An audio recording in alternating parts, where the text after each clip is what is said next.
Alright, what's up guys? My name is Zach and today I will be answering your guys' questions. Last Saturday I put out a video just asking for questions and it was up for 11 hours or something. I put it up at like midnight and I got 60 questions. A couple of them are duplicates, but we'll go through them now. So thank you guys so much for your submissions and let's get right to it. And these are in no particular order. So this one comes from Yusuf S. He says, what do you think I should do? I have a 2004 Mazda RX-8 and recently I've been noticing blue smoke coming out of the exhaust and my transmission is making a clunking noise when I drive at highway speeds. It feels like my rear end is trying to lift up, so I don't know what to do. Please help. Well, first of all, the blue smoke, if it's light blue smoke, that's just what rotaries do. Because they burn oil, because that OMP is feeding oil into the combustion chamber, oil burns blue. So it's probably just that. If you're noticing like a little bit of blue smoke, if it's obviously billowing out, you might have a bigger issue. For the transmission making a noise and feeling like it wants to lift off the ground, I would definitely get that professionally checked out. That does not sound like a simple problem. So sorry about that. But the blue smoke I wouldn't worry too much about as long as it's not a ton. Lowman asks, what is your outro song? I'll put the name up on the screen. I forgot the name of it right now, but I'll put the name up on the screen. Dick Strokes said, Low Gang or Jake Pauler? Neither. I really dislike both of them. And I'm sorry, I don't mean to spit hate on other YouTubers, but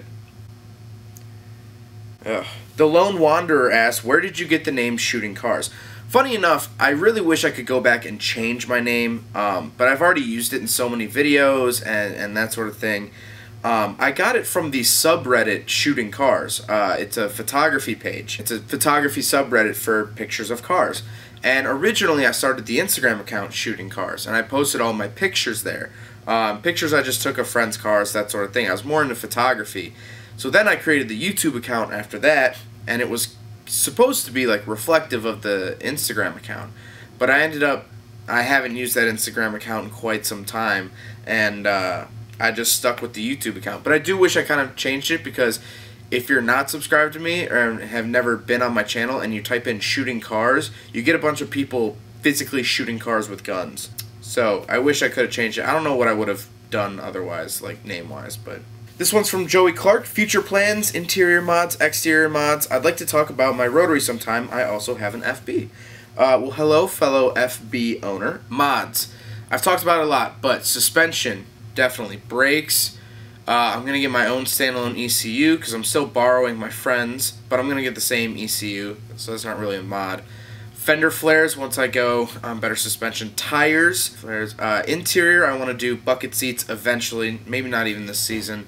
Steering wheel, radio. My friends at Red Mist Automotive might be making a harness bar / half roll cage for the FB, so I definitely want to check that out. I might do that. Other than that, not a whole lot at the moment. I do want to do like an S5 intake, lightweight flywheel, exhaust headers, stuff like that. Nothing crazy, but you guys will see all of that in Rotary Life this season, which should start up hopefully end of March, early April. Asa Lepen? I'm sorry, I butcher names horribly. When swapping over the 13B, what were the hardest and most expensive problems you ran into, and what were your first step towards the swap? I'm considering 13B swapping my FB and that had a V8 when I bought it, and I have a rough shape 12A right now. Okay, so there are a couple questions in there. First of all, the hardest and most expensive problems. Honestly, I didn't expect to need new oil cooler lines, that sort of stuff, and the ECU was probably the most expensive. As you guys saw in Rotary Life, I picked up my 13B for $850. I bought an entire FC, pulled that out, and then put it into the FB. My first steps were to get the 13B. I wanted to have a 13B before I pulled the 12A out.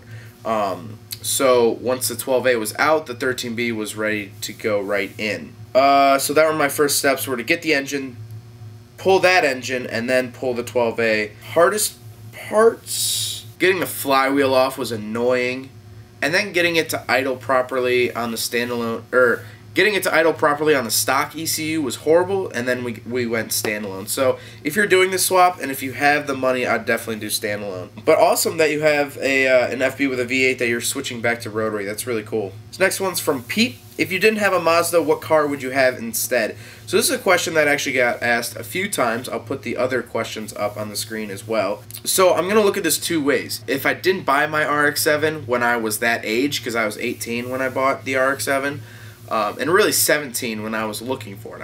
I was freshly 18 when I bought it. So really, I was 17 looking for them. And then what would I do today if I didn't have one? So back in the day, I was really into Subaru Foresters or Infiniti G35s, but those were hard to find in manual. Or like some type of BMW. Something like that, like a 3 Series, like an older 3 Series. I don't really like E36s a whole lot, so I was really looking at E46s, but it probably would have been something like that. I honestly probably would have gotten a Subaru Forester and stick shift if I didn't go the RX-7 route. But today, like if I didn't have an RX-7 and I was my current age of 20, that's a tough one. I honestly feel like I'd go like either Mazda Speed 3, excluding Miata, because I'd always go for a Miata, but Mazda Speed 3, maybe a Focus ST, something boosted, something stick shift, that sort of thing. Yangno said, do you have any plans for new builds in the future? That's a good question, and this question came up a lot as well. Yes, I definitely have plans. I have ideas for builds. It's all coming down to money. So this year, I'm not sure if I'll have the money to start another build. I'm going to be putting all that money into Rose, but hopefully next winter I can get something, another build going. I have a bunch of ideas for builds. I want to build an off-road rotary. I want to completely rebuild an FB. I mean, stripping it down to bare metal and like correcting every little mistake, like every little rust spot. I want to do that one day. I want to build an FC. I want to build a drift car. I want to build an older rotary car. I have a bunch of ideas for stuff that, honestly, it all comes down to money. So hopefully I'll have to kind of pick my poison eventually. But I will be doing more builds on this channel in the future, provided that I have the money. What got you into rotaries and the car scene? Also, keep up the great work. Love your channel. Thank you. That's from Zach Carroll. So what got me into rotaries? So my dad had a 1980 RX-7, which I absolutely adored. He didn't have it while I was alive. He had it back in the late 80s, early 90s, but I always saw pictures of it. And so when I wanted to buy my first car when I turned 18, or really when I was 17, I started looking into those cars as well as the other cars that I mentioned, and I just really liked the look of them. I didn't know much about the rotary engine, and I bought one, as you guys saw, and I fell in love. I love the way they sound. I love the way they rev. I like being different than everyone like that. And then the car scene, I've always been into cars. I'd go to car meets before I had my RX-7. I actually went to more car meets before I had my RX-7, just because I was younger and I had nothing else to do. So I'd take my truck, my 5.9 V8 Ram, to car meets. It had blasted-dipped rims. That was a point in my life. I've just always been into it, and I started hanging out with people that were like-minded like me, and so we'd all go to meets together, we'd all work on cars together, and it just kind of, that's how I, spent the last half of my teens, was around cars. Next up is from Berta Boys Productions. What gas to oil mix do you run in your car, as well as your favorite part of owning a rotary? Okay, so I usually do 1.5 ounces per gallon because I don't have an OMP in my car. I did the block-off plates, so it's all pre-mixed at that point. And then my favorite part of owning a rotary is honestly probably the community and the connection that you feel between rotary drivers. Like, if someone else drives a rotary, like, you could talk to them for hours. And I plan on doing that. I plan on doing a podcast. Stay tuned for that. But other than the community, I love the way it sounds. I love shooting flames. Super Minor XL asks, if you couldn't own any generation of RX-7 or RX-8, would a Miata be your next choice in project car? Maybe. I don't know how I feel about Miatas as project cars. I definitely think that they're cool, and there's definitely a lot you can do with the Miata. I don't know. I feel like they're almost too new to be project cars, and like I'm not really sure what I would really do to one. I don't know why, because they're so similar to RX-7s, but I don't know what I'd do to a Miata. But I'd definitely love to own a Miata. I'd love to put it, you know, on better suspension and just, you know, make it a well-handling car. That's all I'd really do, and I feel like that's not really a project car. Ty Evans said, would you ever consider building a Subaru, something different like a Legacy or Forester? Like I said before, Foresters were my first pick for cars before I bought my RX-7. I almost bought a Forester. I actually went and talked to people and drove their Foresters and Legacies before I bought my RX-7. I test drove a couple in the city, and I loved them. I love Subarus. I felt like when I bought, if I were going to buy a Subaru, like a Legacy or a Forester, that I was almost missing a chance of owning something cooler, if that makes sense. Like, I had this conversation with myself where I'm young. At the time, I was 18 or 17. My voice just decided to cut out. I had this conversation with myself of that at the time I didn't have a girlfriend, you know, I was a young kid, and when's another time that's going to be a good time to own a two-seater sports car? I have my whole life to buy a four-door practical car. But while I'm young, you might as well have a fun car. And that's what I did. That's why I chose the RX-7 over a Forester, is that I kind of want to get out there. I kind of wanted to have fun while I'm young, and I still have it to this day. But I would love a Forester. I don't know what happened to my voice. This is actually going downhill and you're seeing it live. Would you ever want to get either a Mazda RX-3 or a Mazda Yunos Cosmo? Yes, absolutely.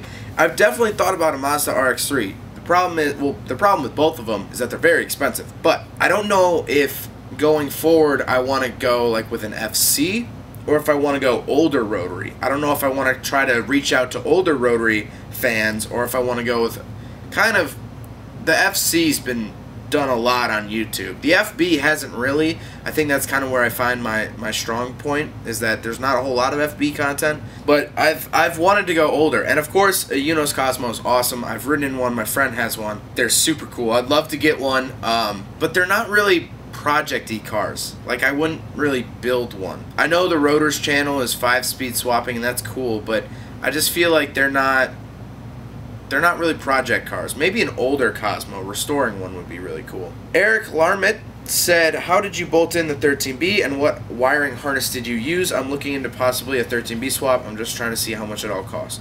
So my friend did a custom a custom wiring harness. His name's Adam. He did it for, I think it was like 350 bucks. So that's going to differ depending on who you talk to, who you're friends with, that sort of thing. How did you bolt in the 13B? The 13B bolts right up to the 12A trans. That's what I have right now. But you need the GSL SE oil pan, and you need a new engine mount, which there's like just a bar that goes across the front. Racing Beat sells both of those for, I think, 250 bucks for both, which is super helpful. You could still get those parts. Cost-wise, I'd say put aside $2 grand, $2,500.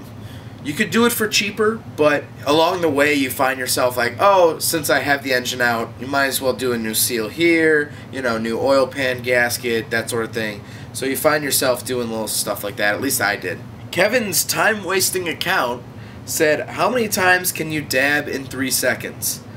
I'm not going to time this or anything, but I'm just going to dab, and I'll only put 3 seconds into the video, and I'll count it. So, here goes. I hope that answered your question. This next question comes from Fahim. This isn't necessarily a question for you specific, but it's more like some advice. As a high school student, how can I convince my parents to let me endeavor into the world of cars? My mom keeps telling me that it's a phase I'm going through, which upsets me beyond belief. I already drive a Z31 and wanted to work on my own project car. If I had to ask a specific question, what are your channel goals? So 2 questions in there. How do you convince your parents to let you endeavor? I'd say the best thing is spend your own money. Do not ask your parents for any money. Do not ask your parents for any parts, because if you spend your money, if you make the money and you spend it on your car, that's yours. I mean, there's no real argument there then. If you're spending your own money, it's your own thing. They really can't do a whole lot about it. So that's what I would say, is just, you know, don't be mommy and daddy sponsored, and which I'm not saying you are. Definitely just do it on your own, and and I think they'll come around to it eventually. My channel goals are just grow and reach out to more Rotary owners, connect with more Rotary owners. I want to produce a lot more Rotary content. That's the goal of 2018, is to produce more Rotary content that you guys enjoy and that I enjoy. Because most of the time when I enjoy the Rotary content, I enjoy making it. You guys seem to really enjoy stuff like that as well. So that's my goal, is to just grow a bigger audience, and hopefully with a bigger audience will come better builds down the line. LOL Man said, how did your channel grow in popularity? So, I don't think by any means I'm a huge YouTuber. Obviously, as of right now, I have 8,000 subscribers. But I think it grew a lot with being focused on something. I focus on my first gen RX-7. Yes, I post other videos that I'm interested in and stuff like that. Having a focus is good, I think, because people know kind of what they're in for when they subscribe to this channel. And besides that, I mean, I think that's really it, and just reaching out to other people, trying to collaborate, trying to connect with others. I think if you try to be isolated on YouTube, it's going to be a lot harder. And that's what I've been trying to do. I've been trying to reach out to other people, get them involved, and kind of, you know, make it a joint thing. Rusty Pizza asks, if you had a dedicated RX-7 just for racing at the track, what generation of RX-7 would you go with, and what mods would you add? I'd probably do an FC. I love the FB platform to death. It has a solid rear axle. And what I'd want to do with the FC is just focus on suspension and brakes. The FCs aren't the fastest thing in the world, but I definitely want to do suspension, brakes, and make it a very well handling car. That's what I'd do. I'd got the interior, roll cage, brakes, suspension, tires, wheels. That's what I'd do. Matthew Ermrick said, most fun used car under $5,000. I can't recommend the Miata enough. It's a very fun car, and you can find them for very cheap. But that's not crazy. My FB was under $5,000. It was $2,500, and FB prices are going up a little bit, but you can pick one up for $3.5 grand. And I definitely recommend that. Obviously, FCs and FBs you can find for under $5,000. But outside of Mazda, E46s are fun, and they're really coming down in price. So BMW E46s. If you could find Subarus under $5,000, definitely that. I'd say, yeah, I'd say definitely an FC or a Miata. I'm Scrapes says, what other car scenes are you into besides Rotary? For example, Rat Rod, Stance, Muscle, etc. I want to say Stance, but I don't really like Stance. All my friends are into Stance. My friends have really low cars, and so we all cruise together, and we go to meets, and I guess we talk about that, you know, going as low as you can, super clean, and I think that's really cool, but I would never do that to my car. I like the functionality of my car. I like being able to drive my car hard and not fearing, you know, scraping on the ground or not having any contact patch on my tires. I like my contact patch. But yeah, I'd have to say, at least in my town, Stance is the most popular, and that's just kind of what I'm around at, what I see at meets and stuff like that. Thomas asks, if I asked you to review my RX-8, would you? Plus, keep up the great work on the channel. Well, thank you. Yes, I'm always down to drive an RX-8 or drive any other Rotary. I try to keep it, I don't want to do duplicate reviews, so I think I reviewed a 2004 stick shift. So if it's different than that, I'd definitely be down to do that. Just for content-wise, there's no sense in reviewing the same exact car, but yeah, I'd definitely be down. Jaden asks, if you were going to rebuild a 12A and needed a rebuild kit, who would you buy it from and why? I was planning on buying a rebuild kit from Atkins, but one of the guys at Rotary Performance said that he wouldn't recommend it because he said that their seals are hardened, they aren't as soft as OEM seals, they have seen accelerated wear on all surfaces surrounding the rotor.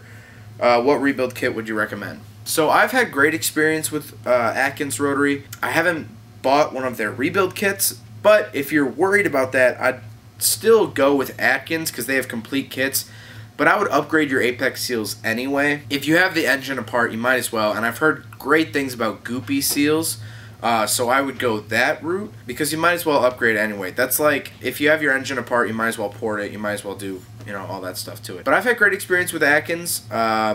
They have great customer support, so if you have any questions, definitely give them a call and definitely talk to them about that. When do you want my seats, bud? Also, when are you coming to visit? That's from RotoTurd. Like I said before, I might just do bucket seats. so I might not buy your seats, but I would love to visit. The Deals Gap Rotary Rally is the 25th of April, I believe. I might head down for that. I don't think I'd bring my car, but I might ride with a friend. Yeah, hopefully, I'd love to visit. I'd love to collaborate. I'd love to get our RX-7s together at some point. JDM Fan 1JZ says 13B or 26B. I don't have any experience with the 26B. I've never driven one. I don't think I've ever seen one in person. I definitely understand what they are, but I don't have any experience with them.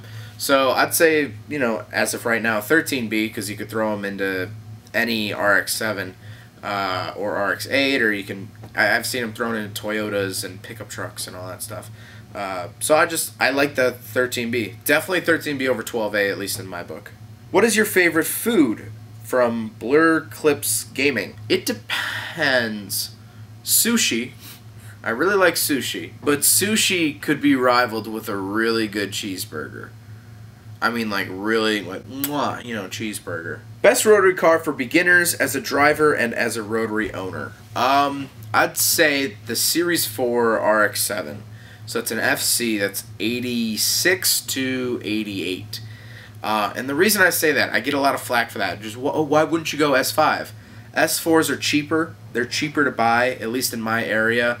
And everywhere I've looked, S4s are cheaper to buy. They have a little bit less power, but they intro you to the rotary lifestyle. I mean, they intro you to premixing and, you know, the high revs. They still rev out to 7 grand, which is their factory red line, but my S4 13B goes to about 78. That's my safe tune. They're the cheapest, they're the easiest to get, and the reason I say that over an FB is because they're fuel injected. All of them are fuel injected, the S4s. You could get an FB that was carbureted, and for a first-time driver, first-time car owner, I would not recommend carburation. DomQuirp1 says, would you ever get an FD RX-7? Absolutely, hands down. But I don't think I'll ever get one because they are rocketing up in prices. They are Supra Mark IV prices. Brian Yen 10 said, I always hear rotary people talk about the rat's nest, and I have no idea what they are talking about.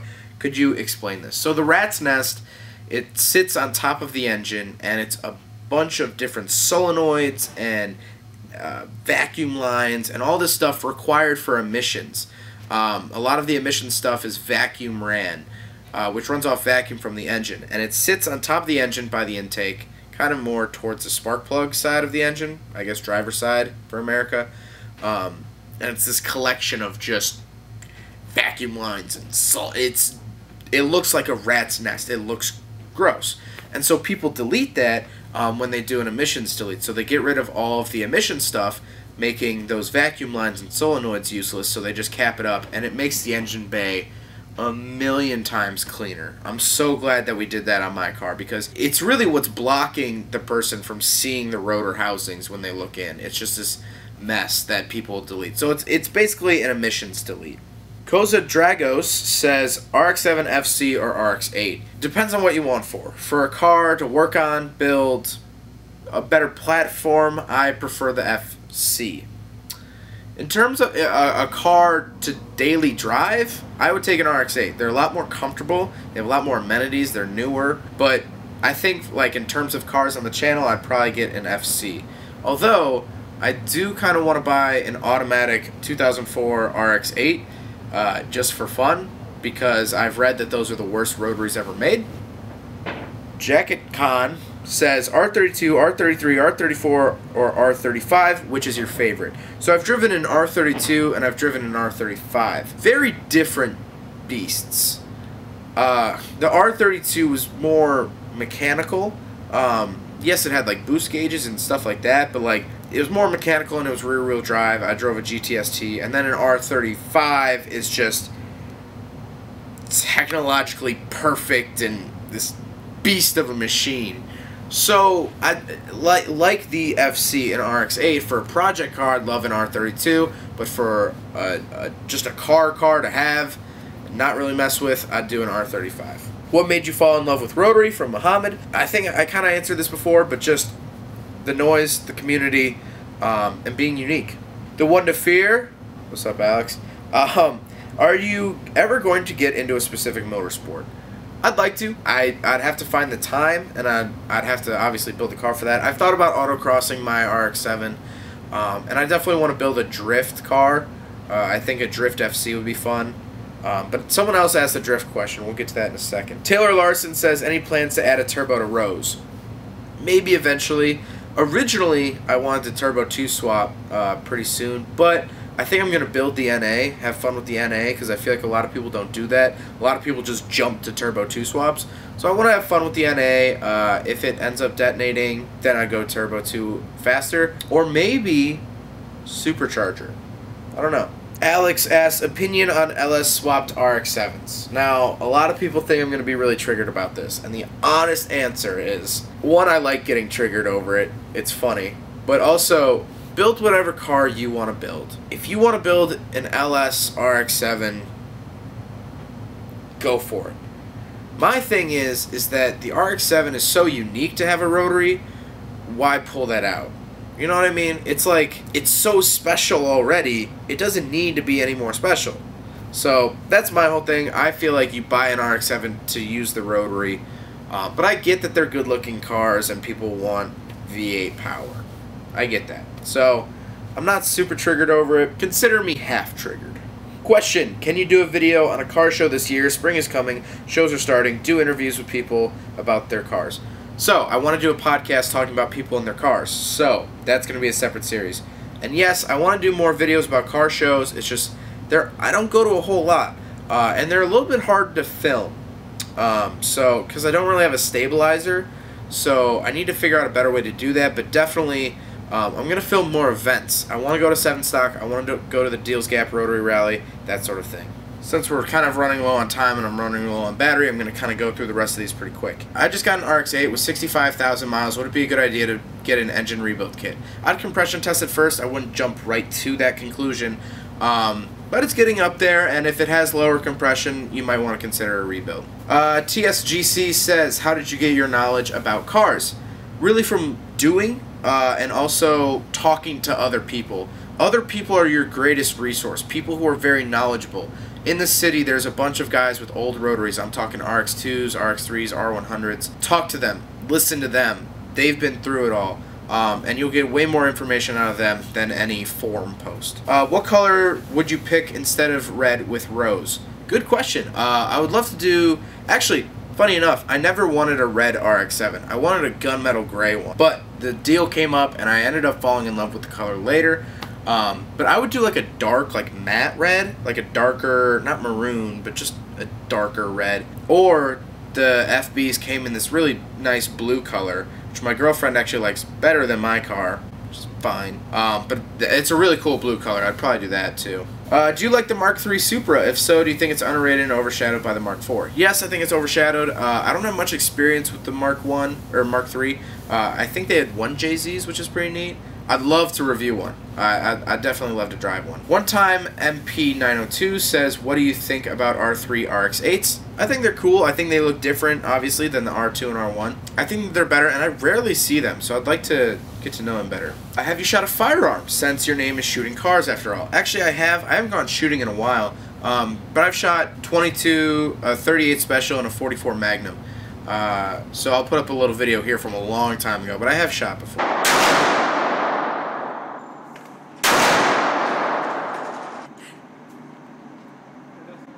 What do you love most about Rotary's sound community? Is a Mazda RX-8 the best first car? Depends. If you get one in good condition, yes, they could be very good first cars. If you get a crappy one with, you know, very low compression, you're going to have a rough time. So definitely do your research, compression test, low mileage, that sort of thing. This guy has a rusty FC RX-7 convertible. Do you think you should part it out or keep it as a project car? Haven't got it running yet, but NA13B, supposedly fresh rebuild, thanks. Depends on how bad the rust is. If it's really bad, probably part out. But if it's not horrible, if it can be patched up and it's nowhere critical, I'd definitely keep it and put a turbo into it.